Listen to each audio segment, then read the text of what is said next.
El ferrocarril es el medio de transporte más importante y eficiente de todo el mundo. Diariamente está en constante revolución para adaptarse a la modernidad y sus necesidades. La República Mexicana tuvo acceso a este camino de hierro hace más de 170 años,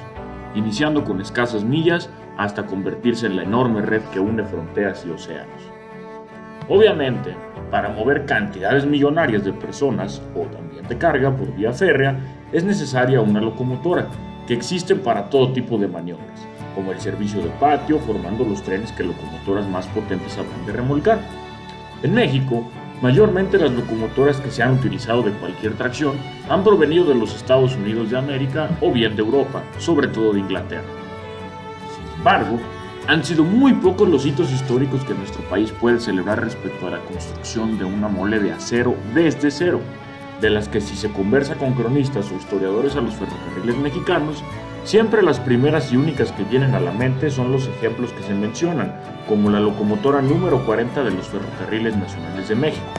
a la que erróneamente conocemos como la primer locomotora construida en México, que fue bautizada como el Alma Mexicana, un orgullo de los talleres de Aguascalientes, que conoció el mundo un domingo 27 de julio del año 1913. Y después de esta 40, siempre se menciona a la hermana mayor número 295, de Vía Angosta, estrenada en septiembre de 1942, y su hermana, la Fidelita, la número 296, que se puso al servicio en mayo de 1944. Ambas orgullo de los talleres de Acámbaro y diseño del maestro mecánico José Telles Cardoso. De ahí ya inclusive se puede contar sobre las reconstrucciones hechas en los talleres de San Luis Potosí de unas locomotoras diésel eléctricas en los años 1970. Pero entre muy olvidadas también destaca el caso de la poco conocida, olvidada pero muy histórica fábrica de locomotoras a gasolina y diésel de los hermanos industriales Rafael y Luis Cetina, que se ubicaba en el barrio de Tacuba, en la Ciudad de México, la cual operó entre los años de 1930 hasta mediados de los años 60. De estos ya hablaremos en alguna otra ocasión. De todas estas que menciono, hay un lugar que ocupa el puesto, y es el primer puesto, y no podría ser para ninguna otra que, vaya la redundancia, para la pieza que fuera la primera locomotora construida en México, fabricada casi 50 años que la 40 de Aguascalientes y casi un centenar antes que las de Acámbaro. Ahora resulta un mérito inmensamente admirable que queda totalmente en el olvido por historiadores, autoridades gubernamentales y ferroviarias. Y esto a causa de orden presidencial al muy poco tiempo antes de que fuera construida y utilizada. El día de hoy, yo, Joaquín Chávez Alaver, estoy aquí para hablar sobre un tema prácticamente nada sonado en la historia de México y los ferrocarriles. Estamos hablando del personaje que hizo posible esta historia que este video hoy narraremos. Agradeciendo primeramente la labor intensa realizada por el historiador don Fernando Aguayo Hernández, así como a lo documentado por el ya afinado cronista y arqueólogo ferroviario don Héctor Hugo Lada Hernández, quienes fueron los dos primeros personajes en publicar y dedicarse de lleno al rescate documental de esta máquina y de este personaje, sacándola de la chatarrera de la historia donde habría estado por más de 100 años.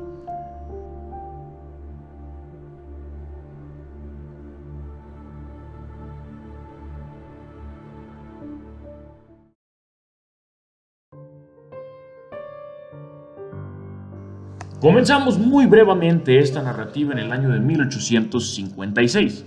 es decir, hace 170 años a día de hoy.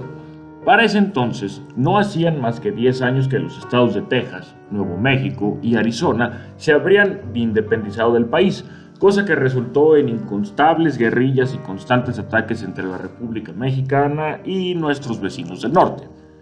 En el año que comienza nuestra historia, México lidiaba con bastantes problemas de toda índole, así como lo que sufrimos hoy en día, aunque quizás los actuales resulten peores que los de aquella época en cuanto a la sociedad. Pero regresando, en el año en el que relatamos inicio, la República Mexicana solo contaba con un sistema de ferrocarril, el cual había comenzado su construcción en mayo de 1842 bajo el comando de la Comisión de Acreedores del Camino de Veracruz a Perote, sufriendo durante su obra de instalación una gran dotación de ataques, resultado del conflicto precipitado por el deslinde de los ya mencionados estados de la República con la Unión Americana. El ferrocarril del que hablamos unió Veracruz con el puerto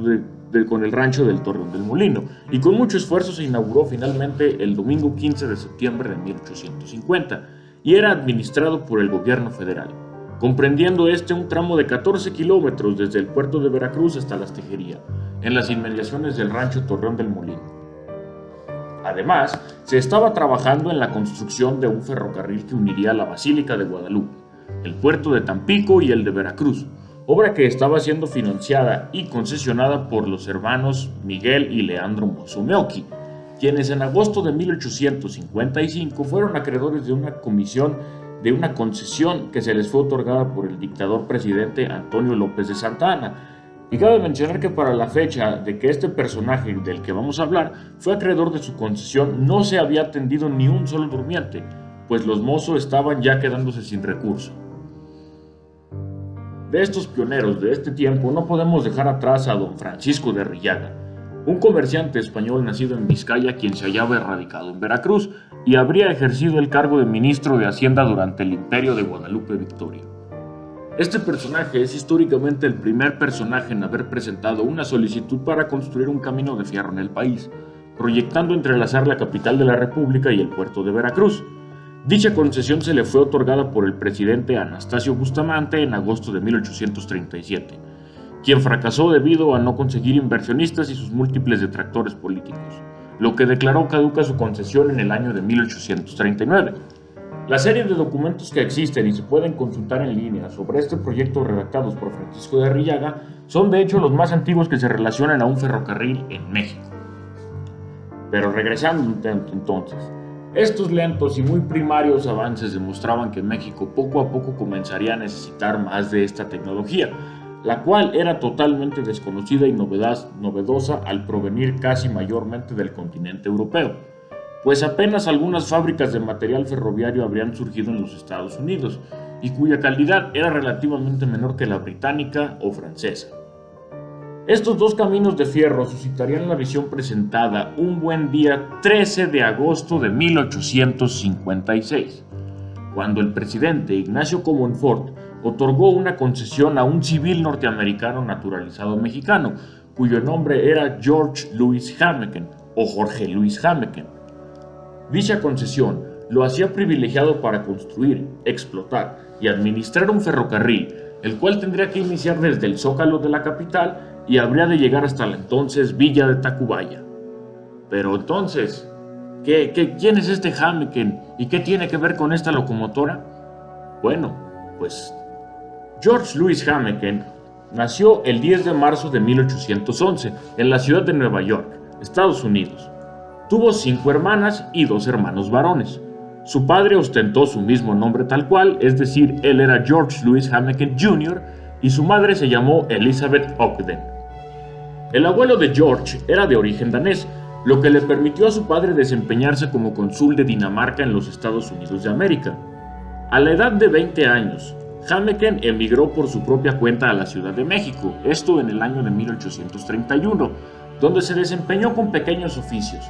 Pero ya para 1833 se había mudado a la entonces mexicana Texas, en la cual llegó como representante de una firma bancaria británica.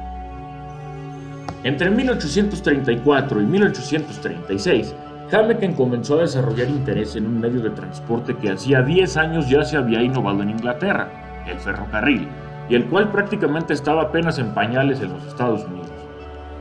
Un 24 de mayo de 1838, Hameken recibió autorización para llevar a cabo la construcción de un ferrocarril que uniría la bahía de Galveston con el río Brazos, dentro del territorio de lo que fuera la entonces República Independiente de Texas. La empresa se registró bajo la razón social de Brazos and Galveston Railroad Company, establecida bajo un capital fijo de $500,000, divididos en acciones independientes de $5 y de $1,500 respectivamente.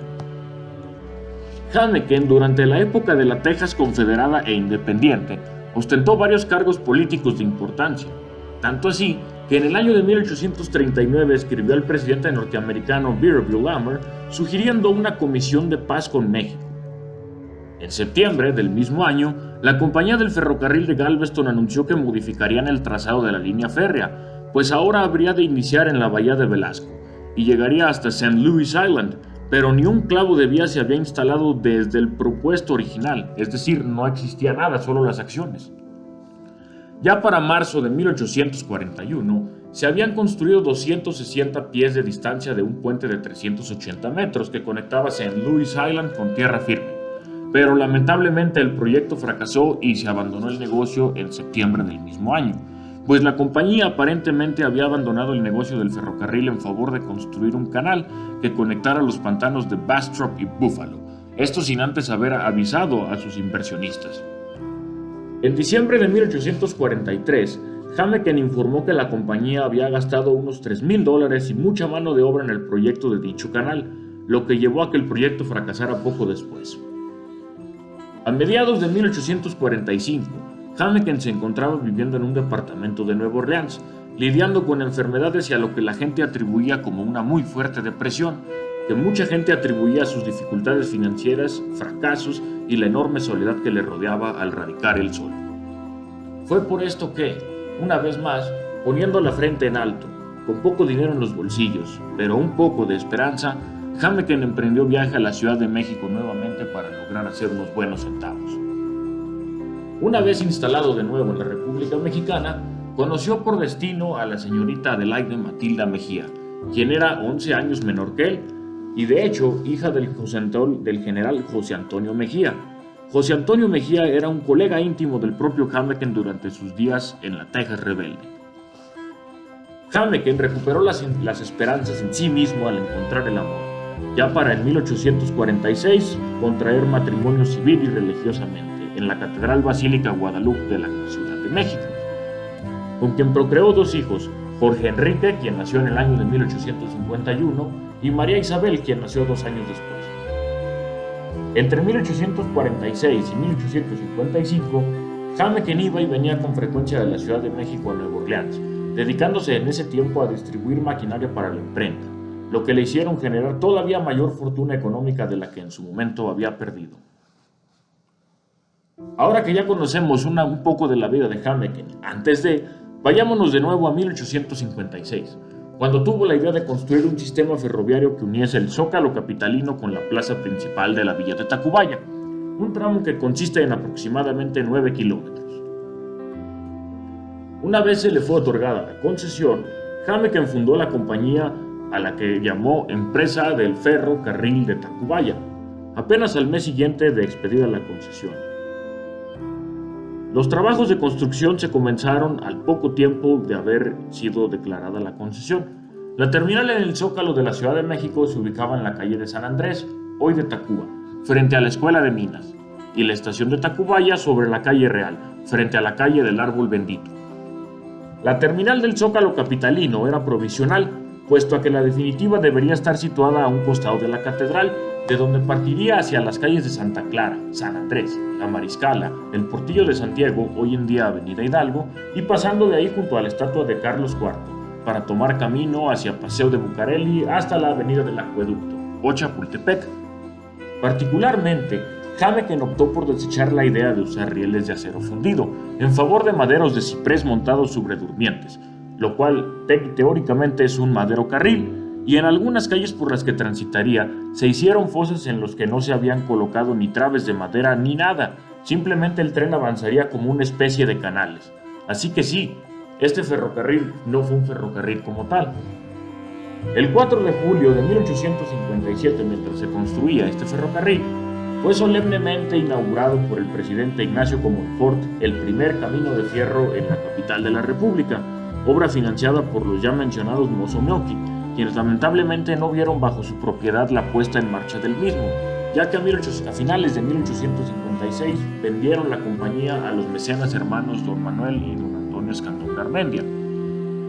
La obra técnica del ferrocarril de Guadalupe fue llevada a cabo por el ingeniero norteamericano Robert B. Gorsuch, quien solicitó lo que resultaría la más bellísima y pintoresca locomotora de vapor que alguna vez México tuvo el honor de hospedar, y que fue además la primera en arribar a la capital y la segunda en utilizarse en la República. Esta fue una locomotora del tipo 440 American, a la que se le dio el nombre de Guadalupe. Construida en febrero de 1856 por la M.W. Baldwin en Filadelfia, Estados Unidos, la locomotora portaba en su caseta un óleo de Nuestra Señora de la Virgen de Guadalupe, y en la parte superior un águila de bronce, así como un sinfín de pintorescos y artesanales detalles que hicieron a esta locomotora una obra digna de plasmarse de cualquier manera posible. La locomotora Guadalupe arribó al país en diciembre del mismo año, al puerto de Veracruz, junto a 2 coches de pasajeros, una plataforma plana, rieles y maquinaria, siendo transportada toda la carga desde el puerto de Veracruz hasta Ciudad de México por carretones de madera tirados por una gran cantidad de mulas, bueyes y sus arrieros, trasladando inmensas y pesadísimas piezas de acero desarmado. Imagínese usted qué hazaña tuvo que ser aquella, y de la que no se conoce un periódico alguno que narre lo que para la época una odisea titánica interesante de pensar. Hammeken fue testigo de este histórico momento en la capital, pues además Robert Gorsuch, el director de la línea, era socio de la línea de tranvías que Hammeken estaba construyendo, así como lo era también don Manuel Escandón. Tras el colega Hammeken ver aquella mole de acero ya rondando por la capital del país, tuvo la idea de implementar un aparato de la misma manera, en lo que sería su camino de hierro. Así que mientras construían la vía, Hammeken comenzaba a planear algo que resultaría una idea de locos. En favor de comprar una locomotora, él fabricaría la suya propia.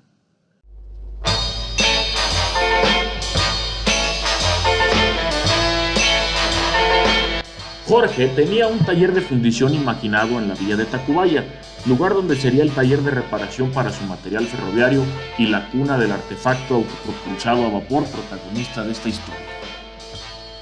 La compañía del ferrocarril de Tacubaya adquirió 20 vagones de pasajeros, 10 de primera y 10 de segundo, los cuales estaban hechos de madera calzados sobre un juego de 4 ruedas, los cuales fueron fabricados por la junta de Eaton, Gilbert & Company, cuya base metálica provenía de la fundidora de Barnum, Richardson & Company, ubicadas ambas en Nueva York. Los 10 coches de primera clase fueron pintados en amarillo, mientras los otros de segunda fueron pintados de verde. Para un viaje sencillo, se establecieron las tarifas de 25 centavos y 12 centavos en primera y segunda respectivamente.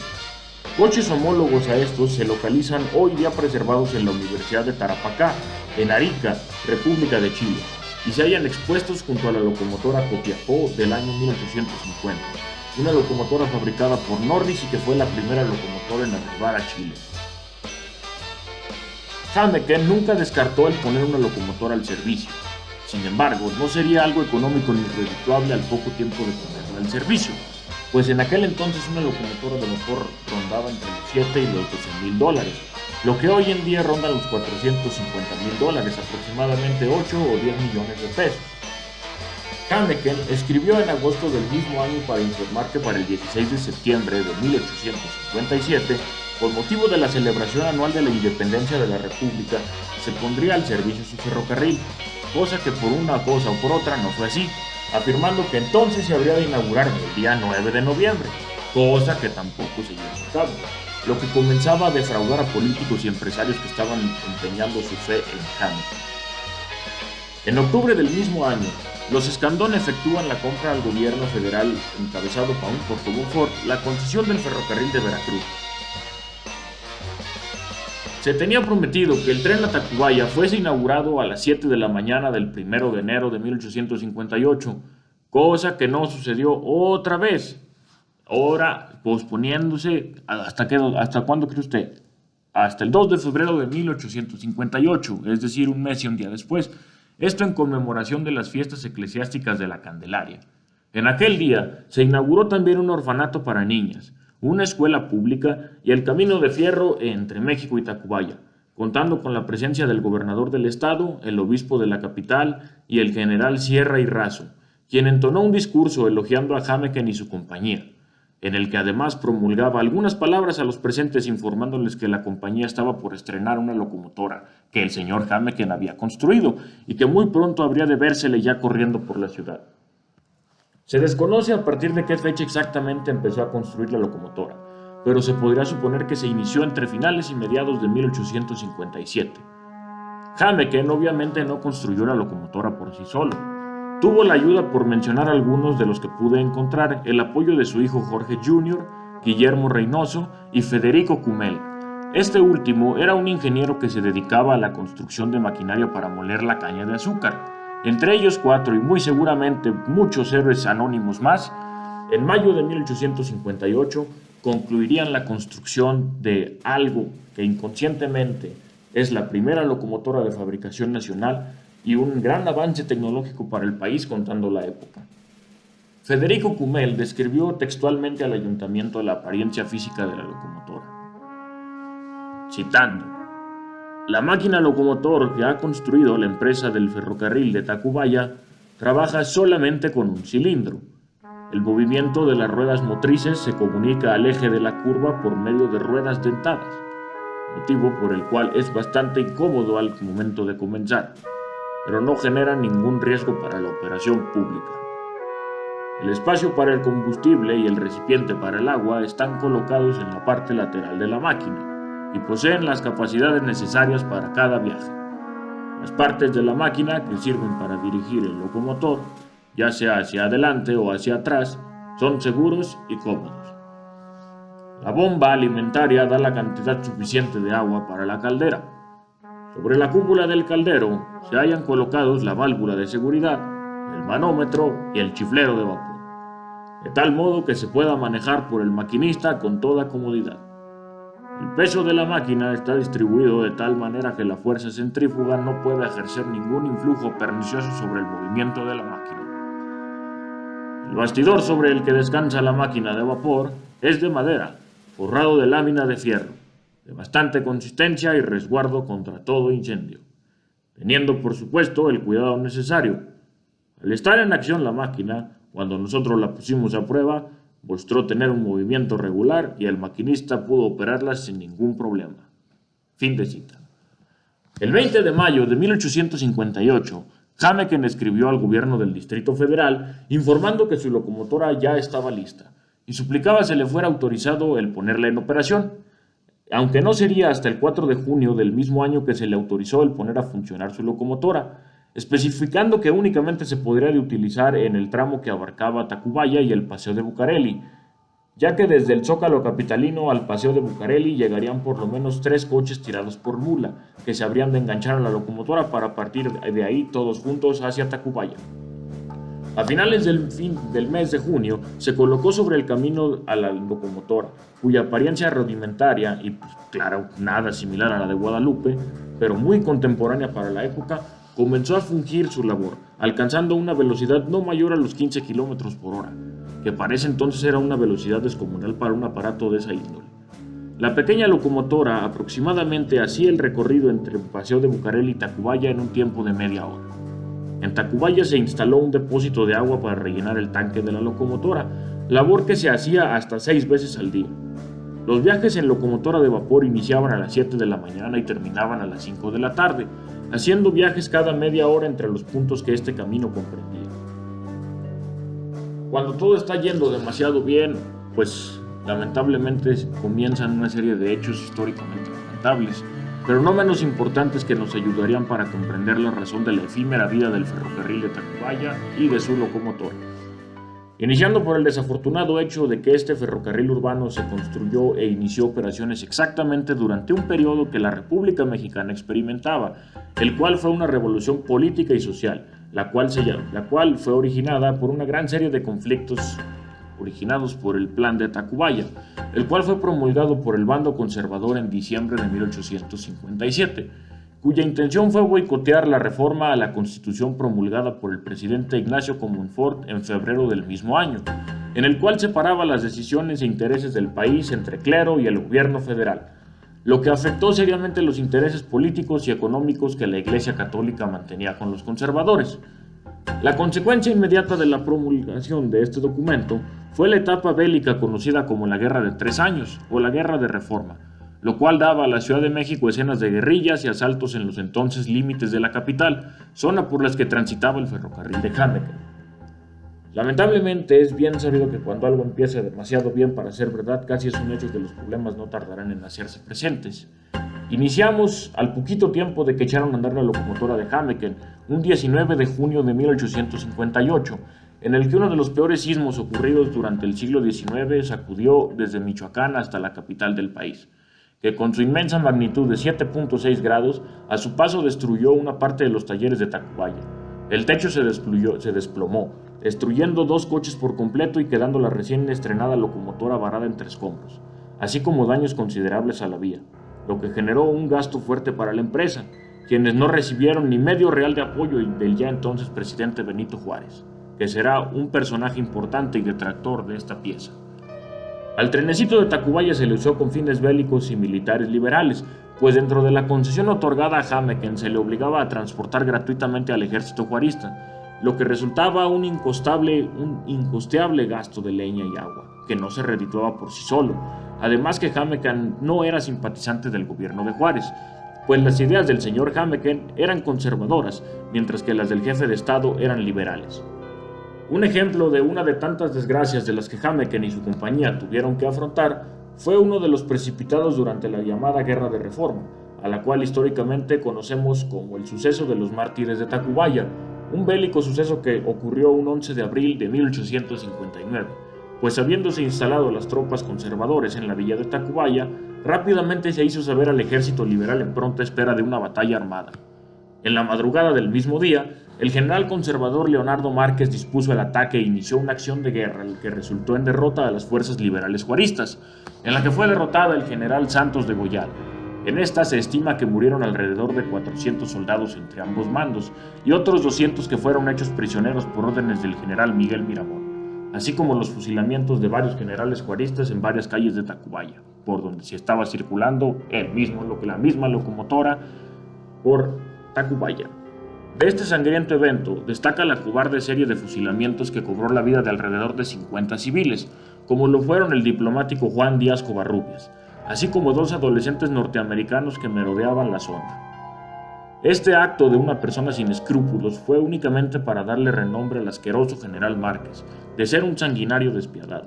pues en un ataque de nerviosismo y pérdida de sí mismo ordenó matar a todos los enfermeros, doctores y voluntarios que de buena fe estaban atendiendo a su propia tropa, que resultó herida en batalla, así como a cualquier desdichado peatón que cruzara por la zona. Un psicópata.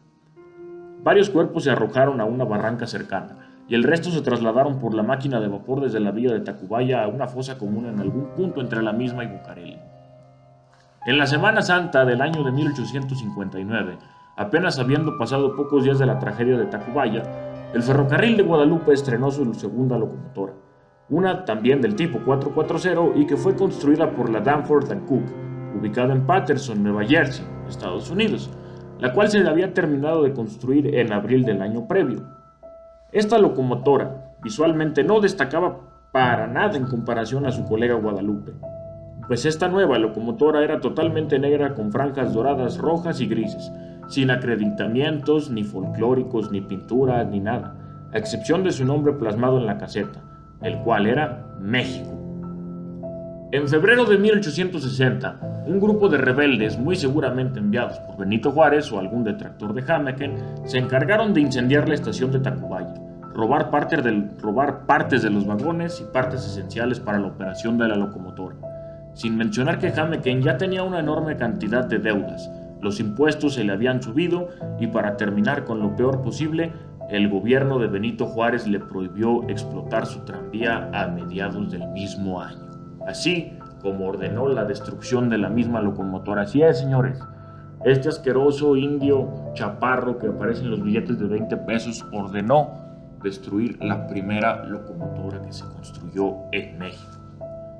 Esto lleva a que en julio del año siguiente, Jámequem perdiera el derecho de su concesión y que su empresa fuera embargada. En ese mismo año, la compañía de Escandón, con el fin de reforzar el desplazamiento de pasaje entre la villa y la estación de Villamil, adquirió de la fábrica de Grayson Long en Filadelfia una unidad denominada por el mismo fabricante como el American Dummy Steam Carriage, cuya traducción literal al español es vagón a vapor americano dummy. Esto último, dummy, quiere decir que la locomotora debajo es meramente una caldera de vapor, cuyos cilindros que efectúan su movimiento motriz se hallan montados verticalmente a los lados de la caldera. De acuerdo a notas y testimonios de la época, quienes viajaban en ella sentían un calor insoportable. Esto debido a que la caldera estaba literalmente dentro del vagón. Esta unidad también se le llamó galop, ya que a la gente le recordaba andar en caballo. Los sistemas de válvulas de esta pieza se encuentran hoy en día en el Museo Nacional de las Intervenciones, en el exconvento de Churubusco, en la Ciudad de México. siendo esta la pieza motriz más antigua preservada en la República Mexicana. Regresando con el señor Hameken, se sabe que regresó a Nueva Orleans con su familia. Profundamente deprimido y desanimado, montó junto con su hijo un pequeño taller de carpintería. Al poco tiempo, y probablemente debido al gobierno monárquico que se había establecido en 1864, que fueron designados como emperadores Maximiliano de Habsburgo y Carlota de Bélgica, que además era una monarquía antiliberal que establecería paz, que pues a fin de cuentas fue todo lo contrario, pero Hameken simpatizaba con las ideas de los emperadores, lo que hizo que emigrara. Estando de nuevo en la capital, Hameken regresó a México e instaló nuevamente una pequeña fundidora y herrería, y sin pensarlo dos veces le solicitó tanto al presidente Benito Juárez como al emperador Maximiliano su apoyo y aprobación para que se le fuera concesionado o revendido su propio ferrocarril urbano que había construido años antes. Sin embargo, ya para abril de 1865, la red ferroviaria urbana entre México y Tacubaya había sido adquirida y reconcesionada al empresario Antonio Escandón Garmendia, el mismo del ferrocarril de México a Veracruz. Escandón fue considerado un traidor a la patria por Juárez, aunque este señor también lo fue, al nombrar su compañía Imperial Mexican Railway e instalar la misma en el extranjero, pues desde ahí ya estaba cometiendo una violación a la concesión y a la... No, sabes, México era muy raro, mi gente. Pues ya George Hameken ya no tenía nada que hacer y bueno, se resignó y volvió a sus actividades industriales, instalando nuevamente otro taller de carruajes en México capital.